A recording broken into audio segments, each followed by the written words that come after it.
Hi hello welcome to our channel. నేను మీ సిరి. ఈరోజు మనం చెప్పుకోబోయే కదా ప్రియసఖి పార్ట్ 259. ధరణి ఓ నవ్వు నవ్వి, వాడు ఆల్రెడీ నిద్రకు వచ్చాడు, అందుకే నిద్రపోయాడు, ఇందులో మీ గొప్పం లేదు అని మూతి తిప్పింది. అతను ఓ చూపు చూశాడు. ఏడ్చావులే అన్నట్టున్నాయి ఆ చూపులకి అర్థాలు. గగన్ ఆమె పక్కకు చేరగానే ఏవండి అని నెమ్మదిగా అతని భుజాన్ని తడుతూ పిలిచింది ధరణి. బాబు కదిలినట్టు అనిపిస్తే చూస్తున్న అతను తల తిప్పి ఆమె వైపు చూశాడు. ఆమె కళ్ళల్లో ఏదో అడగాలని సంశయం అతనికి అర్థమైంది. అతను బెడ్ రెస్ట్కి ఆనుకొని ఆమెను తన వైపుకి లాక్కున్నాడు. ఆమె చుట్టూ అతని చేతులు అల్లుకున్నాయి. అతని చేతుల మీద పట్టు బిగించి అతని ఛాతీ మీద తలవాల్చింది. ఆమె మెడవంపు దగ్గర ముద్దు పెట్టుకున్నాడు. ఏంటి చెప్పు అని అతను అడగగానే కళ్ళు తిప్పి చూసింది ధరణి. ఏం తెలుసుకోవాలి అనుకుంటున్నావు నువ్వు అని గగన్ అడిగాడు. ఏవండి వింటున్నాను చెప్పు. ఆమె కళ్ళల్లోకి చూస్తున్నాడు. అతని చేతిని తన 2 చేతుల మధ్య పట్టుకుని, ఏవండి మీరు నాతో చెప్పుకోలేనిది మీకు కష్టమైంది ఏమైనా ఉందా అని అతని కళ్ళల్లోకి చూస్తూ ఆదుర్దాగా అడిగింది ఆమె. ఆమె కళ్ళల్లోకి కొన్ని క్షణాల పాటు అలాగే సూటిగా చూశాడు. అతనికి ఏ చిన్న కష్టం ఉండకూడదని తపన ఆమె కళ్ళల్లో స్పష్టమవుతోంది. ఆమె చెంప మీద చేయి వేసి దగ్గరికి లాక్కుని ఆమె పెదవుల మీద ముద్దు పెట్టుకున్నాడు. ధరణి కళ్ళు మూసుకుపోతుంటే నెమ్మదిగా కళ్ళెత్తి చూసింది. ప్రస్తుతం నాకు ఎలాంటి కష్టం లేదు, ఎలాంటి ఇబ్బంది లేదు, నువ్వు హ్యాపీనా అంటూ కళ్ళు ఎగరేశాడు. ధరణి నిశ్చింతగా తలాడించి నవ్వింది. వెంటనే అతని వైపుకు తిరిగిపోయి హత్తుకుంది. మరికొద్ది రోజులు గడిచాయి. ఏమండి అంటూ నిద్రపోతున్న గగన్ని లేపింది ధరణి. అతను నెమ్మదిగా కళ్ళు ఎత్తి చూశాడు. త్వరగా లేవండి. ఆమె హడావుడి చూసి ముఖం చిట్లించి లేచి కూర్చున్నాడు. అతను ఒళ్ళు విరుచుకుంటూ ఏంటి అన్నట్టుగా చూశాడు. అప్పటికే రెడీ అయిపోయిన ధరణిని చూసి క్షణం ఆశ్చర్యపోయాడు. త్వరగా లేచి రెడీ అవ్వండి, ఆమె తొందర చేసింది. ఎక్కడికి అని అడిగాడు. చెప్తాను లేవండి. ఆమె హడావుడి పెడుతుంటే బాబు కోసం చూశాడు. మహి ఎక్కడా అతను అడిగాడు. అత్తయ్య దగ్గర ఉన్నారులేండి, మీరు లేచి ఫ్రెష్ అవ్వండి, మనం ఒక చోటికి వెళ్తున్నాం అని ఆమె చెప్పడంతో అతను లేచి ఫ్రెష్ అవ్వడానికి వెళ్ళిపోయాడు. గగన్ గదిలోకి వచ్చేసరికి ధరణి లేదు. అతని మొబైల్ తీసుకోగానే మీకు కావలసినవి తీసుకొచ్చేయండి అని ఉన్న మెసేజ్ చూసి అతను నవ్వుకుంటూ తన వస్తువులు తీసుకుని బయటకొచ్చాడు. మాలవికతో మాట్లాడుతోంది ధరణి. మహిర్ని ఎత్తుకుని ఆడిస్తున్నాడు ప్రకాష్. మాలవిక పిలవడంతో గగన్ టిఫిన్ చేయడానికి కూర్చున్నాడు. గగన్ ధరణి టిఫిన్ చేసేశారు. బాబు జాగ్రత్త మాలవిక చెబుతుంటే తల ఊపింది ధరణి. వెళ్దామా ధరణి అడుగుతుంటే అతని భుజాలు కదిలించింది. ఆమె వెంట బయటికి నడిచాడు. ఇద్దరూ బయటకొచ్చేశారు. గగన్ని బాబుకి ఇచ్చేసి లగేజ్, బాబు కోసం వాకర్తో పట్టుకుని ఆడుకునే వస్తువులు అన్ని కారు డిక్కీలో వేసింది ధరణి. మీరు 2 రోజులు నాతో ఉండాలి, ఆఫీస్కి వెళ్ళక్కర్లేదు అంటూ నెమ్మదిగా అంది ధరణి. కుదరదు, గంట అరగంట అయితే వస్తాను, కానీ 2 రోజులంటే అస్సలు కుదరదు గగన్ చెప్పగానే ఆమె ముఖం మార్చేసింది. నా కోసం ఈ ఒక్కడే చేయలేరా? ఆమె ఏడు మొహం పెట్టేసింది. ఇప్పటికైతే నాకు పని ఉంది. అది కాదండి ప్లీజ్. ఎక్కడికి వెళ్తున్నాం అని అడిగాడు గగన్. మీరు ఏం మాట్లాడకుండా నాతో రండి అని ఆమె చెప్తుంటే అదే ఎందుకు అంటున్నా అని ప్రశ్నించాడు అతను.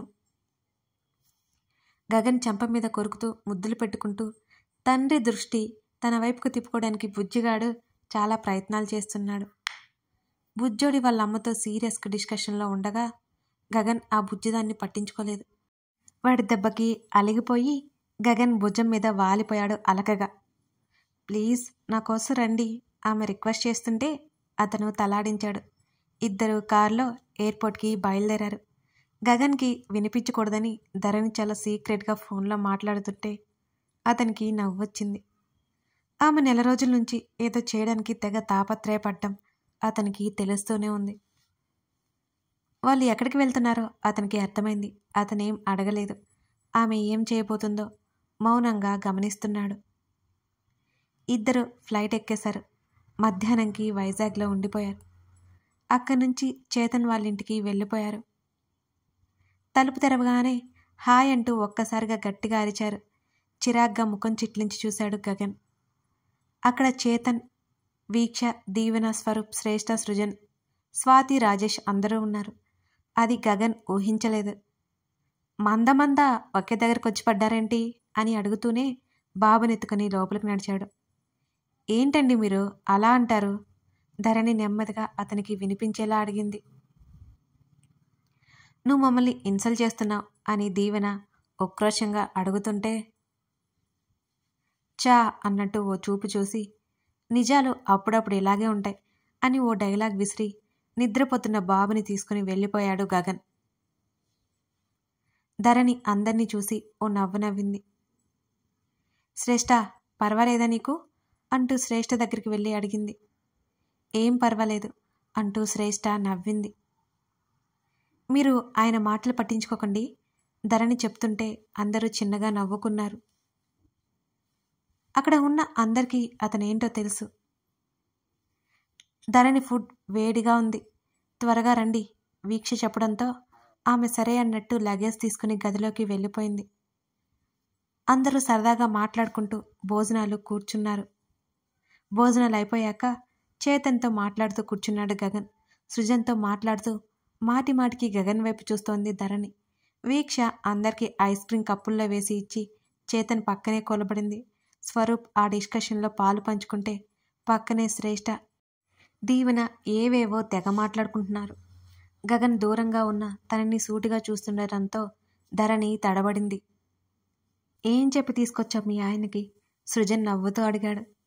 తన వైపే చూస్తున్న పతిని ఒకసారి చూసి వెంటనే చూపు తిప్పుకుంది ధరణి. నాతో రావాలి అని చెప్పాను కదా, అంతే, నేనేం చెప్పలేదు. ఆయన ఏమీ అడగలేదు అంటే తెలిసే ఉంటుందంటావా అంటూ ధరణి ఒక్కసారిగా నిరుత్సాహంగా ఫీల్ అయింది. అతనికి ఈ పాటికి తెలిసే ఉంటుందని సృజన్ ఎక్స్పెక్ట్ చేశాడు. అదేం అయ్యుండదులే, ఇక్కడికి వచ్చాక షాక్ అయినట్టున్నాడు, నువ్వు గమనించలేదా అని ధరణికి ఊరట కలిగించాలని చెప్పాడు సృజన్. ధరణి కూడా అతని ముఖ కవలికలు గుర్తు చేసుకుంటూ అవును అన్నట్టుగా తల ఊపింది. వాళ్ళిద్దరూ మాట్లాడుకుంటూ అక్కడి నుంచి కిచెన్ వైపు వెళ్లారు. ఓపెన్ కిచెన్ కావడంతో హాల్లోకి స్పష్టంగా కనబడుతోంది. సృజన్, ధరణి ఇద్దరూ జ్యూస్ ప్రిపేర్ చేస్తున్నారు. శ్రేష్ఠని తీసుకొస్తావని ఎక్స్పెక్ట్ చేయలేదు, ధరణి నవ్వుతూ అంది. తను హెల్తీగానే ఉంది, జర్నీస్ చేయొచ్చని చెప్పారు ధరణి, తనకి రిలాక్స్ అయినట్టు కూడా ఉంటుంది కదా, అందుకే తీసుకొచ్చాను, సృజన్ అన్నాడు. ధరణి జ్యూస్ గ్లాసుల్లో పోసుకుని హాల్లోకి నడిచింది. సృజన్ కూడా అక్కడికి వచ్చాడు. మిగతా వాళ్ళందరూ ఐస్ క్రీం తింటున్నారు. శ్రేష్ఠకి, గగన్కి ఇచ్చింది ధరణి. తనకి మరోవైపు ధరణి చేతిని పట్టుకుని కూర్చోబెట్టుకున్నాడు గగన్. సృజన్, ఇప్పుడు నాకొద్దు, నేను ఐస్ క్రీం తింటా, శ్రేష్ఠ గారంగా చెబుతుంటే ఇది తాగేయ్, ఆ తర్వాత ఏదైనా తిను. ఆమె నోటి దగ్గర జ్యూస్ గ్లాస్ పెట్టాడు సృజన్. మిగతా వాళ్ళు నవ్వుతూ చూస్తున్నారు వాళ్ళని. ధరణి చక్కగా ఐస్ క్రీం పట్టుకుని కాళ్ళు పైకి పెట్టుకుని తింటూ మౌనంగా ఆ మాటలు వింటోంది.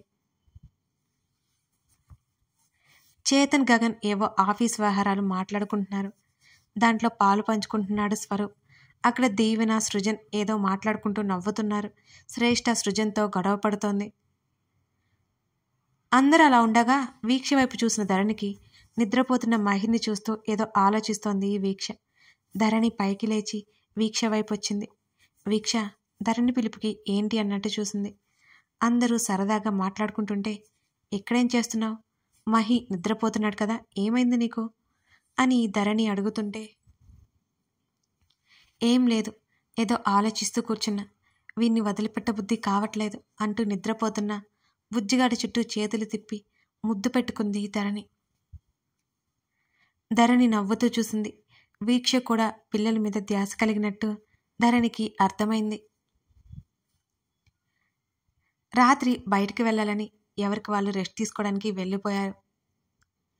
గగన్, మహిర్ బెడ్ మీద ఆడుకుంటుంటే ధరణి ఒకవైపుకు దూరంగా కూర్చుని సృజన్తో చాట్ చేస్తోంది. అంతా రెడీగా ఉందా? ఉంది, సృజన్ బదులిచ్చాడు. తృప్తిగా ఫోన్ పక్కన పెట్టి కొడుక్కి మరోవైపు పడుకుని కూర్చున్న వాడి ఒడిలో తల పెట్టుకుంది. ధరణి రాగానే కిలకిలా నవ్వేస్తూ చిట్టి చేతులతో ఆమె ముఖం తడుతుంటే ఆమె కనులు మూసుకుపోయాయి. ఇదే తను కోరుకుంది. అతను తమ బాబు. గగన్ కాస్త పైకి లేచి ధరణి చెంప మీద ముద్దు పెట్టుకున్నాడు. ధరణి పెదవులు విచ్చుకున్నాయి. అది చూసి అబ్జర్వ్ చేసి మహిర్ కూడా ముందుకు వంగి తల్లి బుగ్గ మీద ముద్దు పెట్టుకున్నాడు. చిన్నగా నవ్వుకుంటూ గగన్ మరోసారి ముద్దు పెట్టుకున్నాడు. వాడు మళ్ళీ అదే పని చేశాడు. ధరణి నవ్వుకుంటోంది ఇద్దరి పనులకి. ఈసారి గగన్ ఫేస్లో కన్నింగ్ స్మైల్ వచ్చింది. కొడుకుని గమనిస్తూ ధరణి చెంప మీద చిన్నగా కొట్టాడు. అప్పటి వరకు తండ్రిని ఫాలో అవుతున్న వాడు కూడా ధరణి చెంప మీద టప్పని ఒక్కటేశాడు. ధరణికి చెంప చుర్రోమని అనగానే ఒక్కసారిగా అరిచింది. వాడేమో కిలకిల నవ్వేస్తుంటే గగన్ వస్తున్న నవ్వుని ఆపుకొని ధరణి వైపు చూశాడు. ఉక్రోషంగా పైకి లేచి భర్త వైపు చూసింది. ఎందుకు కొట్టారు? చెంప మీద రుద్దుకుంటూ కోపంగా అడిగింది. నేను కాదు. అబద్ధం చెప్పకండి. అంత చిన్నపిల్లాడు కొడితే దెబ్బ తగులుతుందా?